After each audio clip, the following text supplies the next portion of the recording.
ಎಲ್ರಿಗೂ ನಮಸ್ಕಾರ. ನಾನು Akshata Bharat. Welcome back to Mr and Mrs Tasty Treats. ಯಾರೆಲ್ಲ ನನ್ನ ಚಾನೆಲ್ ಸಬ್ಸ್ಕ್ರೈಬ್ ಮಾಡೋದು ನೋಡ್ತಿದ್ರಿ, ಚಾನೆಲ್ ಪ್ಲೀಸ್ ಸಬ್ಸ್ಕ್ರೈಬ್ ಮಾಡಿ. ಇವತ್ತು ನಾನು ನಿಮ್ಮ ಜೊತೆ ಒಂದು ಸ್ವೀಟ್ ರೆಸಿಪಿ ಶೇರ್ ಮಾಡ್ತಿದ್ದೀನಿ. ಸ್ವೀಟ್ ತಿನ್ನುವ ಅಂತ ಹೇಳಿ ಮನಸ್ಸಾಗಿದೆ, ಹಾಗಾಗಿ ಒಂದು ಸ್ವೀಟ್ ರೆಸಿಪಿ ಶೇರ್ ಮಾಡ್ತಿದ್ದೇನೆ. ಸ್ವಲ್ಪ ಕ್ಯಾರೆಟ್ ತಗೊಂಡು ಬಂದಿದ್ದೇನೆ, ಹಾಗಾಗಿ ಒಂದು ಕ್ಯಾರೆಟ್ ಇದ್ದು ಹಲ್ವಾ ಮಾಡುವ ಅಂತ ಹೇಳಿದ್ದೇನೆ. ನಿಮ್ಮ ಜೊತೆ ಕೂಡ ಈ ರೆಸಿಪಿ ಶೇರ್ ಮಾಡ್ತಾ ಇದ್ದೇನೆ. ಬನ್ನಿ ನಾವು ರೆಸಿಪಿ ನೋಡುವ. ಮೊದಲಿಗೆ ಕ್ಯಾರೆಟ್ ಒಳ್ಳೆ ಮಾಡಿ ಕ್ಲೀನ್ ಮಾಡಿ ತೊಳೆದು ಆನಂತರ ಸಿಪ್ಪೆ ಎಲ್ಲ ತೆಗೆದು ನಾನು ಈ ರೀತಿ ತುರಿತಾ ಇದ್ದೇನೆ. ಇಲ್ಲಿ ನಾನು ಸುಮಾರು 1 kg ಆಗುವಷ್ಟು ಕ್ಯಾರೆಟ್ ತಗೊಂಡಿದ್ದೇನೆ. ಅದಾದಮೇಲೆ ನಾನು ಇಲ್ಲಿ ಒಂದು ಪಾತ್ರೆಗೆ ಸ್ವಲ್ಪ ತುಪ್ಪ ಹಾಕಿ ಸ್ವಲ್ಪ ಬಿಸಿಯಾದ ನಂತರ ಇದಕ್ಕೆ ಸ್ವಲ್ಪ ಗೋಡಂಬಿ ಹಾಕಿದ್ದೇನೆ. ಗೋಡಂಬಿ ಒಂಚೂರು ಕಲರ್ ಚೇಂಜ್ ಆಗಬೇಕು, ಒಳ್ಳೆ ರೀತಿಯಲ್ಲಿ ಫ್ರೈ ಆಗಬೇಕು. ಇದು ಫ್ರೈ ಆದ ನಂತರ ಅದೇ ಪಾತ್ರೆಗೆ ನಾನು ಇನ್ನೊಂದು ಸ್ವಲ್ಪ ಇಲ್ಲಿ ಬಾದಾಮ್ ತಗೊಂಡಿದ್ದೇನೆ. ಬಾದಾಮ್ ಕೂಡ ಸ್ವಲ್ಪ ಕಲರ್ ಚೇಂಜ್ ಆಗಬೇಕು, ಫ್ರೈ ಆಗಬೇಕು.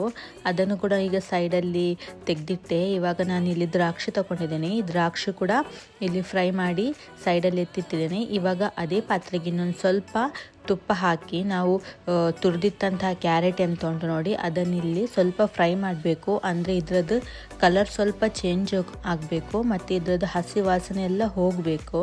ಆನಂತರ ಇಲ್ಲಿ ನಾನು ಹಾಲು ಹಾಕಿದ್ದೇನೆ. ಹಾಲು ನಾನು ಇಲ್ಲಿ ಸುಮಾರು 2 ಗ್ಲಾಸ್ ಆಗುವಷ್ಟು ಹಾಲು ಹಾಕಿದ್ದೇನೆ. ಇದು ಸ್ವಲ್ಪ ಬಾಯ್ಲ್ ಆಗಲಿ, ನೋಡ್ತಿರ್ಬೋದು ನೀವು ಸ್ವಲ್ಪ ಬಾಯ್ಲ್ ಆಗ್ತಾ ಬಂತು. ಇದು ಇನ್ನೂ ಕೂಡ ಬಾಯ್ಲ್ ಆಗಬೇಕು, ಅಂದರೆ ಹಾಲೆಲ್ಲ ಸ್ವಲ್ಪ ಕಮ್ಮಿ ಆಗಬೇಕು. ಇವಾಗ ನೋಡ್ತಿರ್ಬೋದು ನೀವು ಹಾಲೆಲ್ಲ ಡ್ರೈ ಆಗಿದೆ. ಇದಿಷ್ಟು ಡ್ರೈ ಆದ ನಂತರ ನಾವಿಲ್ಲಿ ಸಕ್ಕರೆ ತಗೊಳ್ತಿದ್ದೇನೆ. ನಾನು ಸಕ್ಕರೆಯಲ್ಲಿ 3/4 ಕಪ್ ಆಗುವಷ್ಟು ತಗೊಂಡಿದ್ದೇನೆ. ಸ್ವೀಟ್ ನೀವು ನಿಮಗೆ ಜಾಸ್ತಿ ಬೇಕಿದ್ದರೆ ಹಾಕ್ಬೋದು, ಕಮ್ಮಿ ಬೇಕಿದ್ದರೆ ಸ್ವಲ್ಪ ಕಡಿಮೆ ಮಾಡ್ಬೋದು.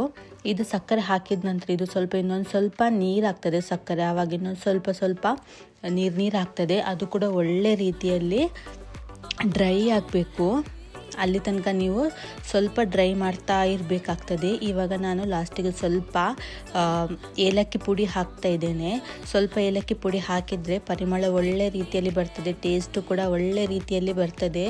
ಇವಾಗ ನೋಡ್ತಿರ್ಬೋದು ನೀವು, ಇವಾಗ ಸಕ್ಕರೆ ಎಲ್ಲ ನೀರು ಹಾಕ್ತಾ ಉಂಟು. ಇವಾಗ ನಾವು ಫ್ರೈ ಮಾಡಿಟ್ಟಂತಹ ಡ್ರೈ ಫ್ರೂಟ್ಸ್ ಅಂತ ಉಂಟು ನೋಡಿ, ಕ್ಯಾಶ್ಯೂ, ದ್ರಾಕ್ಷಿ ಎಲ್ಲ, ಅದೆಲ್ಲ ಲಾಸ್ಟಿಗೆ ಈ ರೀತಿ ಮಿಕ್ಸ್ ಮಾಡಿದರೆ ಆಯಿತು. ಸುಲಭ ರೀತಿಯಲ್ಲಿ ನಾನು ನಿಮ್ಮ ಜೊತೆ ಕ್ಯಾರೆಟ್ ಹಲ್ವಾ ರೆಸಿಪಿ ಶೇರ್ ಮಾಡಿದ್ದೇನೆ. ನೀವು ಕೂಡ ರೆಸಿಪಿ ಟ್ರೈ ಮಾಡಿ ಹೇಗಾಗಿದೆ ಅಂತ ಹೇಳಿ ಕಮೆಂಟ್ಸಲ್ಲಿ. ಯಾರೆಲ್ಲ ನನ್ನ ಚಾನಲ್ ಸಬ್ಸ್ಕ್ರೈಬ್ ಮಾಡೋದು ನೋಡ್ತೀರಿ, ಚಾನಲ್ ಪ್ಲೀಸ್ ಸಬ್ಸ್ಕ್ರೈಬ್ ಮಾಡಿ. ನಾನಿಲ್ಲಿ ಸ್ವಲ್ಪ ಗಾರ್ನಿಷ್ ಮಾಡ್ತಾ ಇದ್ದೇನೆ, ಸ್ವಲ್ಪ ಅದರ ಮೇಲೆ ವೆನಿಲಾ ಐಸ್ ಕ್ರೀಮ್ ಇಟ್ಟಿದ್ದೇನೆ. ಈ ರೀತಿ ನೀವು ಒಂದು ಸಲ ಟ್ರೈ ಮಾಡಿ, ಟೇಸ್ಟ್ ಅಂತೂ ಸೂಪರ್ ಇರ್ತದೆ.